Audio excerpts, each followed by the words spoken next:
Welcome back to KIMT News 3 at 10. Let's get you a look at your full forecast now with KIMT Storm Alert Weather 3 Chief Meteorologist Sarah Knox. Sarah, it sounds like heading into tomorrow, kind of a very similar day, maybe a little more clouds. Is that what you're tracking for us? Yeah, a little more clouds, which will keep temperatures slightly cooler than what we had today. So we do have a mostly cloudy day coming our way. Before that, though, we could be dealing with the clouds here on the surface. Another foggy one is possible. And I wanted to show this live look over Mason City because it looks a lot different than, say, it did this time yesterday. Remember, we were seeing that layer of fog.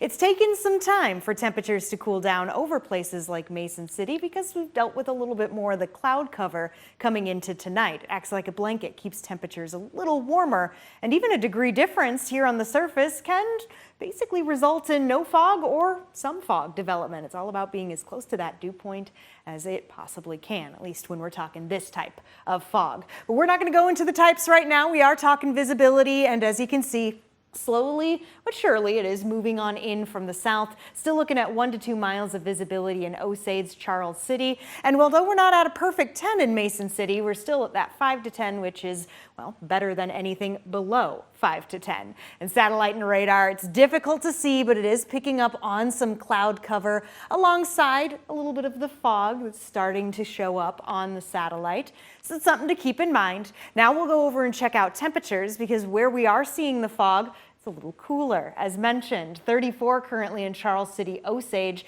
but not too far away, we've still got 40s on the board in Northwood, Albert Lee. So when these temperatures do start to cool, that's when we'll start to see more of the fog spread. It's not going to be quite as bad as it was, say, this morning, but it's still something to note as many of us will be seeing some of that patchy, dense fog as temperatures ultimately do come down. It's going to take some time, though. Like I said, it's not going to be a very quick drop, especially in the areas that do have clouds.